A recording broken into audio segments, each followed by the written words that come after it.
Le silence qui précède l'aube est souvent le plus pesant, celui où les doutes s'immiscent dans les cœurs les plus vaillants.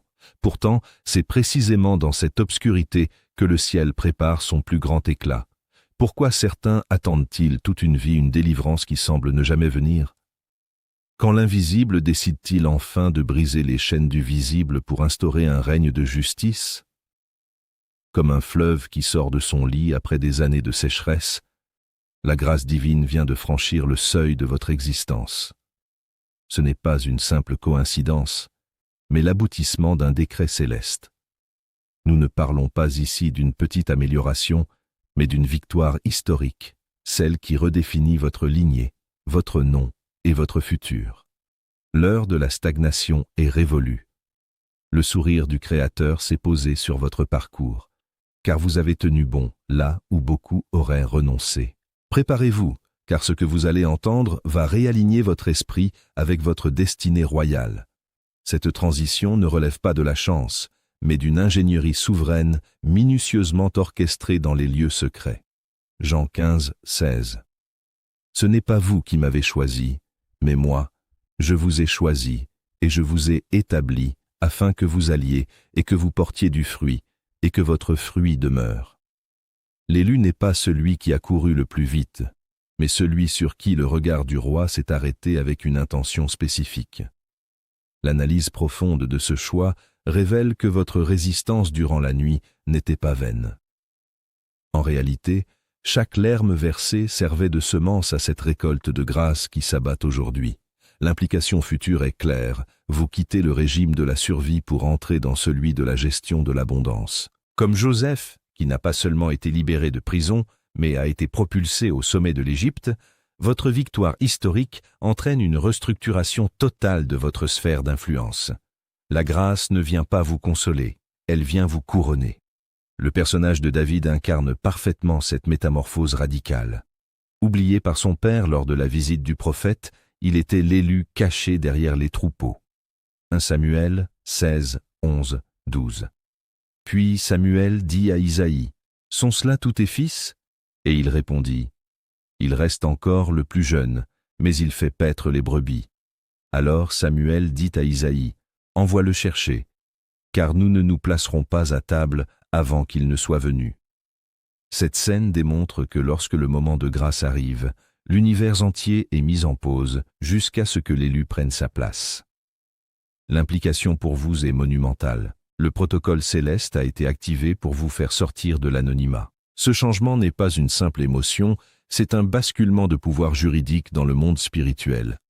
Votre nom est désormais associé à la faveur, et les obstacles qui vous barraient la route deviennent les marches de votre trône.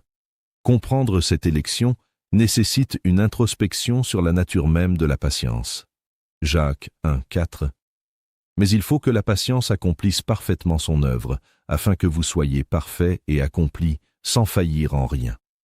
L'élu est celui qui a laissé la patience transformer son caractère pour qu'il puisse supporter le poids de la gloire à venir.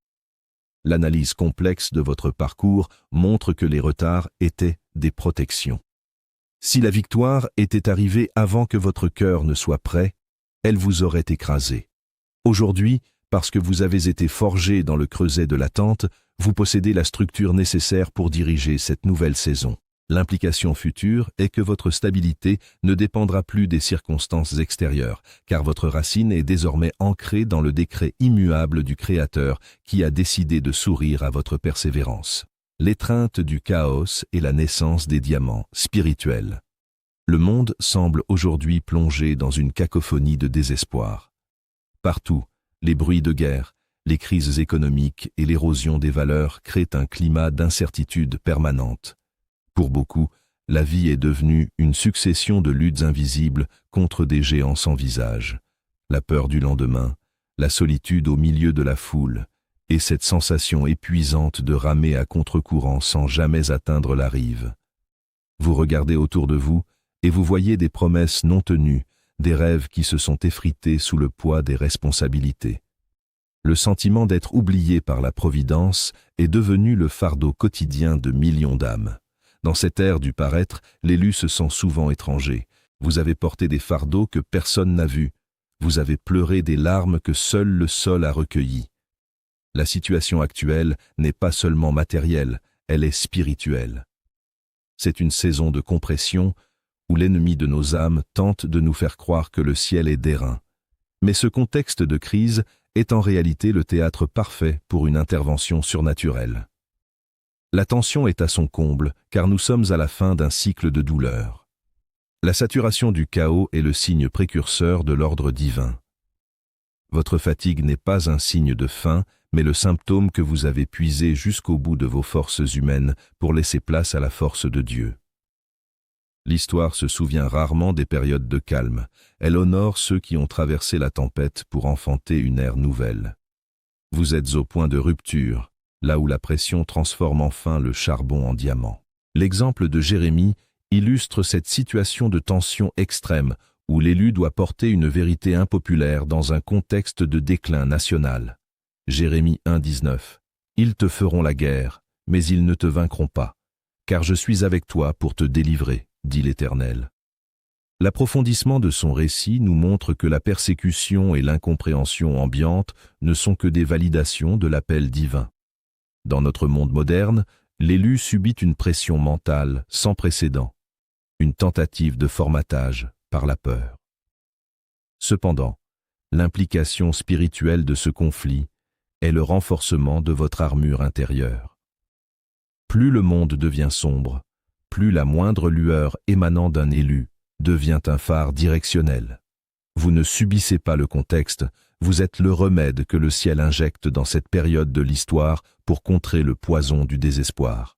Il est impératif d'analyser cette sensation d'épuisement non comme une défaite, mais comme un dépouillement nécessaire. 2 Corinthiens 12:9.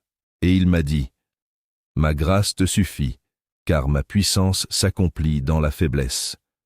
Je me glorifierai donc bien plus volontiers de mes faiblesses, afin que la puissance de Christ repose sur moi. » La fin de vos ressources humaines marque précisément le début de l'exploitation des ressources célestes.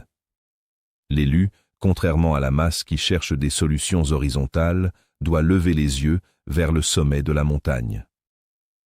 L'implication future de ce moment de grâce est une transformation de votre nature même. Vous cessez d'être un charbon malléable et fragile pour devenir un diamant dont la dureté et l'éclat reflètent la gloire éternelle. Le cycle de la douleur touche à sa fin, parce que la structure de votre âme est désormais capable de porter l'onction de la victoire historique. Le réveil des géants, le basculement dans la juridiction de la grâce. Réveillez-vous, car le temps de la lamentation est expiré. Le message qui retentit aujourd'hui dans les lieux célestes est celui d'une réhabilitation totale. Dieu ne sourit pas par hasard. Il sourit parce qu'il voit l'œuvre accomplie. Il sourit parce que ses élus ont enfin saisi la clé de la persévérance. L'éveil consiste à comprendre que votre victoire n'est pas à venir. Elle est déjà scellée. Ce moment de grâce qui change tout n'est pas une simple émotion passagère, c'est un basculement de juridiction. Vous passez de la loi de l'effort stérile à la loi de la faveur imméritée. Il est temps de redresser la tête et de quitter les vêtements de deuil. L'appel à l'éveil est un cri de guerre contre la médiocrité spirituelle. Trop longtemps, vous avez accepté les miettes alors que la table du roi était dressée. La victoire historique dont nous parlons est celle de la foi sur la vue, de la parole sur la circonstance. Vous devez réaliser que vous portez en vous une autorité qui fait trembler les fondements de l'opposition. Le changement radical commence par la perception que vous avez de votre identité. Vous n'êtes pas des victimes des circonstances, mais des architectes du royaume.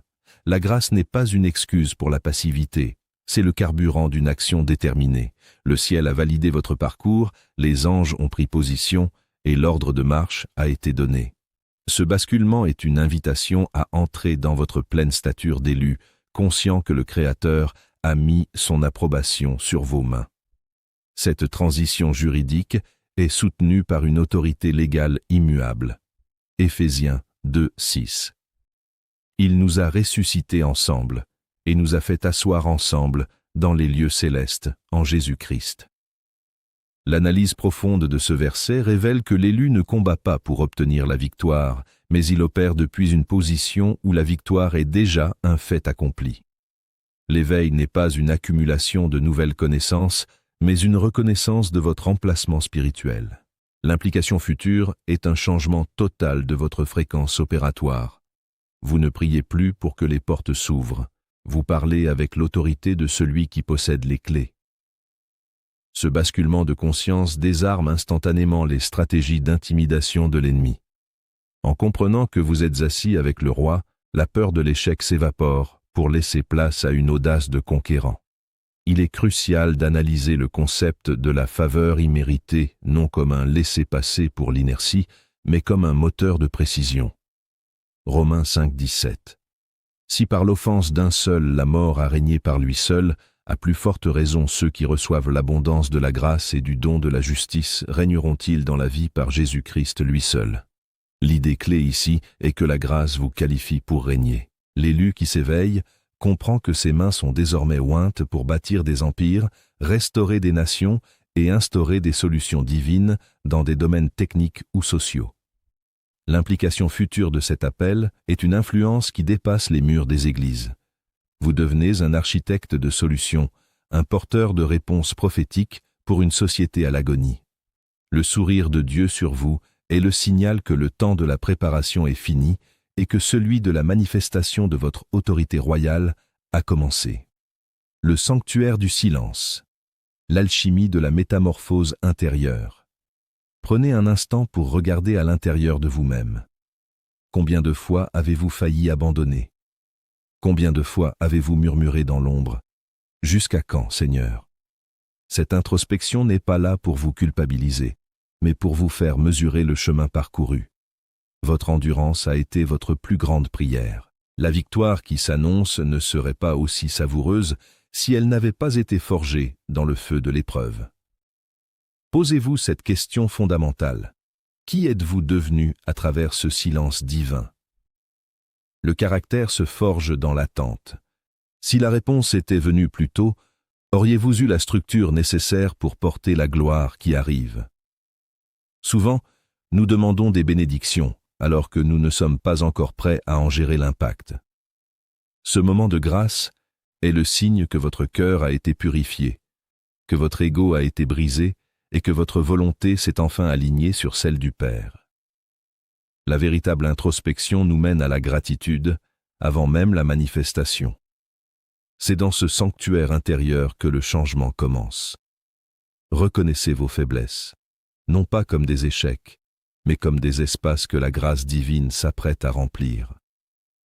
Le silence de Dieu n'était pas une absence, mais une préparation. Cette plongée dans les profondeurs de l'âme est validée par la sagesse éternelle. Jacques 1, 2, 4. Mes frères, regardez comme un sujet de joie complète les diverses épreuves auxquelles vous pouvez être exposés, sachant que l'épreuve de votre foi produit la patience. L'analyse complexe de votre douleur passée révèle qu'elle n'était pas une punition, mais un processus de distillation. Pour que l'élu puisse porter une onction pure, il doit être débarrassé des scories de l'orgueil et de l'autosuffisance. L'implication future de cette transformation est votre invulnérabilité face aux succès à venir. Parce que vous avez été brisé dans le secret, vous ne serez pas corrompu par la lumière publique. Votre structure interne est désormais capable de supporter une pression de gloire que vos anciens mécanismes de défense auraient rejetée. Le patriarche Abraham incarne cette introspection forcée par le temps. Romains 4, 19, 20. Et sans faiblir dans la foi, il ne considéra point son corps déjà usé, puisqu'il avait près de 100 ans, ni l'attrait du sein de Sarah. Il ne douta point, par incrédulité, au sujet de la promesse de Dieu. Mais il fut fortifié par la foi, donnant gloire à Dieu. L'approfondissement de son attente montre que le silence divin a servi à dépouiller Abraham de toute confiance en sa propre chair. L'élu, au cours de son introspection, doit réaliser que le moment où il a cessé d'essayer par ses propres moyens est précisément celui où la puissance de la promesse a pris le relais. L'implication spirituelle est majeure. Votre impuissance reconnue est devenue le canal de la toute-puissance divine. Ce que vous perceviez comme un vide était en réalité un vase en cours d'agrandissement. Il est essentiel de comprendre que la gratitude dans l'attente est le signe ultime de la maturité de l'élu. Habacuc 3:17-18. Car le figuier ne fleurira pas, la vigne n'aura point de produit, le fruit de l'olivier manquera. Toutefois, je veux me réjouir en l'Éternel, je veux me réjouir dans le Dieu de mon salut. Cette analyse montre que la victoire historique commence par une conquête intérieure sur l'amertume. L'élu qui réussit l'examen de l'introspection est celui qui peut remercier le Créateur pour le silence, car il sait que ce silence était le laboratoire de sa propre grandeur. L'implication future de cet alignement de volonté est une autorité naturelle. Vous ne parlerez plus depuis une théorie, mais depuis une substance forgée dans la réalité du feu. Le sourire de Dieu valide aujourd'hui cette nouvelle version de vous-même, prête à régner sans faillir. Les architectes de l'impossible, quand le ciel déchire le destin. La Bible regorge de ces moments de basculement où tout change en un instant. Souvenez-vous de Moïse devant la mer Rouge. Le peuple était terrifié, l'armée de Pharaon pressait derrière et devant l'abîme. C'était le moment de la victoire historique par excellence. Exode 14:13-14. Moïse répondit au peuple, « Ne craignez rien, restez en place et regardez la délivrance que l'Éternel va vous accorder en ce jour, car les Égyptiens que vous voyez aujourd'hui, vous ne les verrez plus jamais. L'Éternel combattra pour vous, et vous, gardez le silence. » En un souffle, l'impossible est devenu un chemin sec.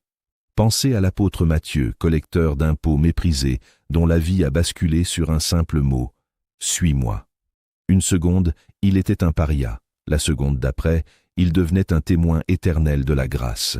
Ou encore l'apôtre Marc, qui malgré ses échecs de jeunesse, a fini par rédiger l'évangile de la puissance.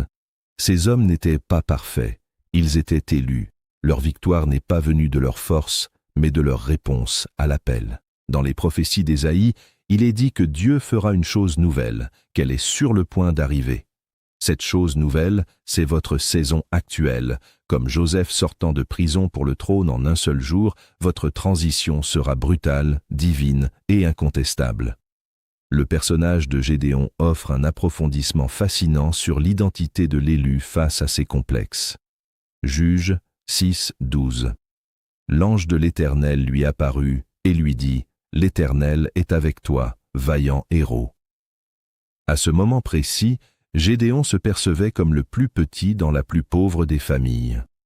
L'analyse complexe de cet appel montre que Dieu ne choisit pas en fonction de ce qu'il voit en nous, mais en fonction de ce qu'il a déposé en nous avant la fondation du monde. L'implication spirituelle est monumentale, votre propre opinion de vous-même est désormais obsolète face au verdict céleste. Comme Gédéon, vous allez terrasser des armées entières avec des ressources qui semblaient dérisoires, prouvant que la grâce est une force de frappe asymétrique contre l'oppression. Il est impératif de méditer sur la prophétie de la restauration totale pour comprendre la portée de ce qui vous arrive. Ésaïe 43:19. Voici, je vais faire une chose nouvelle, sur le point d'arriver. Ne la connaîtrez-vous pas? Je mettrai un chemin dans le désert et des fleuves dans la solitude. Cette vérité des élus souligne que Dieu crée les ressources là où elles n'existent pas. L'analyse de votre situation actuelle suggère que si vous ne voyez pas d'issue, c'est parce que vous êtes l'issue. L'implication future est que vous allez devenir une source de solution pour votre nation. Votre victoire n'est pas seulement la vôtre, elle est le prototype d'une délivrance collective que Dieu orchestre à travers ses élus pour manifester sa joie sur la terre des vivants. L'imprimature du destin. La responsabilité de l'heure suprême. Le temps n'est plus à l'hésitation. Une victoire historique impose une responsabilité immédiate. Lorsque la grâce frappe à votre porte, elle apporte avec elle un sentiment d'urgence. Les conséquences de ce moment sont doubles. Pour vous, c'est la fin d'une ère d'oppression, mais pour votre entourage, c'est le début d'un témoignage puissant. Si vous ne saisissez pas ce mouvement de l'esprit maintenant, vous risquez de rester sur le quai alors que le train du destin s'ébranle. L'urgence est spirituelle. Le monde a besoin de voir des élus qui manifestent la gloire de Dieu, pas seulement des gens qui parlent de religion. Votre réussite est une arme contre les ténèbres. Chaque jour de retard est une victoire laissée à l'ennemi. Le décret est signé, L'onction est disponible, l'urgence est de marcher dans cette nouvelle réalité avec une détermination sans faille. Cette urgence est dictée par une dynamique de récolte qui n'attend pas les retardataires. Jean 4,35. Ne dites-vous pas qu'il y a encore 4 mois jusqu'à la moisson? Voici, je vous le dis, levez les yeux et regardez les champs qui déjà blanchissent pour la moisson.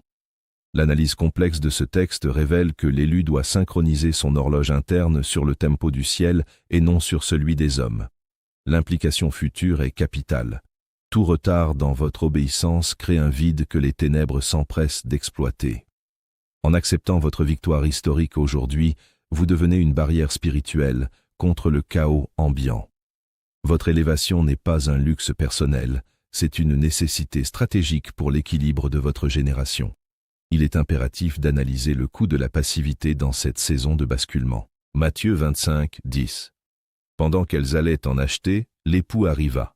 Celles qui étaient prêtes entrèrent avec lui au festin, et la porte fut fermée. L'idée clé ici est la fenêtre d'opportunité divine qui, une fois ouverte, exige une immersion totale. L'élu ne peut se permettre le luxe du doute face à un décret déjà scellé. L'implication future de votre réactivité sera une autorité décuplée. Celui qui répond à l'urgence de Dieu voit Dieu répondre à l'urgence de ses besoins. Marchez dès maintenant, comme si le trône vous appartenait déjà, car dans la juridiction de la grâce, la porte est ouverte pour ceux qui osent franchir le seuil sans se retourner. La dynamique des conquérants, le transfert de puissance par l'acte. Ne craignez pas l'ampleur de ce qui arrive. Vous avez été qualifié par celui qui vous a appelé. Cet encouragement n'est pas une simple tape sur l'épaule, c'est un transfert d'énergie divine. Levez-vous et agissez. Faites ce pas que vous redoutiez, lancez ce projet, restaurez cette relation, reprenez votre position de prière avec une ferveur nouvelle. L'action est la preuve de votre foi. Si vous croyez que la victoire est là, vivez comme un vainqueur. Ne parlez plus le langage de la défaite. Changez votre vocabulaire, changez votre posture. Soyez audacieux, car le sourire de Dieu est votre bouclier. Vous n'êtes plus seul dans la barque, le maître des vents est à la poupe. Votre action aujourd'hui détermine la profondeur de votre héritage demain. Cette impulsion vers l'avant est ancrée dans une promesse d'invincibilité active. Josué 1, 9. Ne t'ai-je pas donné cet ordre? Fortifie-toi et prends courage, ne t'effraie point et ne t'épouvante point, car l'Éternel, ton Dieu, est avec toi dans tout ce que tu entreprendras. L'analyse complexe de cet impératif montre que la présence divine n'est pas une assurance pour l'immobilité, mais un moteur pour l'entreprise. L'élu doit comprendre que la grâce se manifeste dans le mouvement. L'implication future est une expansion sans précédent de vos limites territoriales et spirituelles. En agissant malgré la peur, vous transmutez cette peur en une autorité concrète sur votre environnement. Chaque décision prise aujourd'hui sous l'onction de cette victoire historique devient une pierre angulaire de l'édifice de votre succès durable. Le personnage de l'apôtre Pierre, marchant sur les eaux, illustre la fusion entre l'appel et l'action audacieuse. Matthieu 14, 28, 29. Pierre lui répondit, « Seigneur, si c'est toi, ordonne que j'aille vers toi sur les eaux. » Et il dit, « Viens. » Pierre sortit de la barque et marcha sur les eaux pour aller vers Jésus. L'approfondissement de cette scène révèle que la loi de la pesanteur a été suspendue dès que le pied de l'élu a touché la surface de l'impossible. Pour vous, l'implication est identique. Les lois de l'économie, de la biologie ou de la logique humaine s'inclinent devant l'action d'un élu qui a entendu le « viens » du Créateur. Votre posture physique et verbale doit refléter cette domination. En changeant votre langage, vous changez la structure de votre réalité, car la vie et la mort sont au pouvoir de la langue. Le scellé de la gloire. L'entrée définitive dans le règne des élus. Nous arrivons au terme de ce message, mais c'est le début de votre nouvelle histoire. Ce moment de grâce est votre partage. La victoire historique est votre réalité. Avant de clore ce rendez-vous divin, je vous invite à sceller cette parole dans votre cœur. Si ce message a fait vibrer votre âme, abonnez-vous à la chaîne pour ne manquer aucun de nos futurs rassemblements spirituels. Laissez un commentaire pour témoigner de votre positionnement. Écrivez par exemple « Je revendique mon héritage royal et je marche désormais dans l'éclat de sa faveur. Partagez cette vidéo avec une personne qui traverse un désert, car elle contient la pluie dont elle a besoin. Installez-vous dans cette paix que le monde ne peut donner. Le rendez-vous avec votre destinée a eu lieu aujourd'hui. Allez de l'avant, car le ciel célèbre enfin votre réussite. Ce scellé final repose sur une alliance que nul ne peut révoquer. Ésaïe 54, 10. Quand les montagnes s'éloigneraient, quand les collines chancelleraient, mon amour ne s'éloignera point de toi, et mon alliance de paix ne chancellera point, dit l'Éternel, qui a compassion de toi. L'analyse profonde de cette promesse confirme que votre nouvelle position n'est pas sujette aux fluctuations des marchés ou aux humeurs des hommes. Elle est ancrée dans l'éternité. L'implication future est une sérénité inébranlable. Vous ne courez plus après la bénédiction, c'est la bénédiction qui vous poursuivra.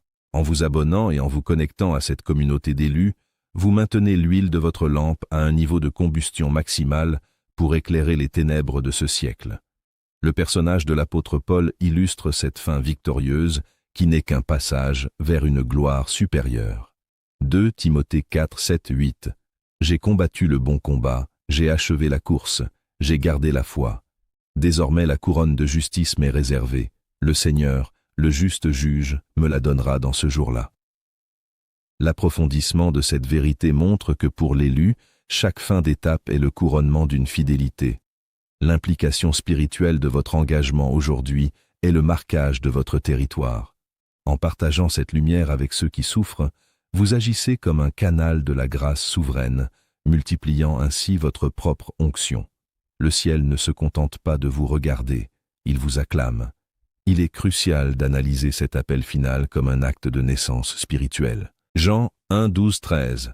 Mais à tous ceux qui l'ont reçu, à ceux qui croient en son nom, elle a donné le pouvoir de devenir enfants de Dieu, lesquels sont nés, non du sang, ni de la volonté de la chair, ni de la volonté de l'homme, mais de Dieu.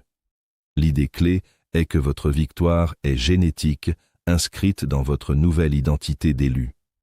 L'implication future de ce message est une transformation radicale de votre quotidien. Là où il y avait des ronces, croîtra le cyprès. Reposez-vous dans cette certitude, car le décret a été proclamé devant le Conseil céleste. Le sourire de Dieu est votre héritage, et sa joie est votre force. Partez avec cette paix, car votre moment de grâce a enfin tout changé.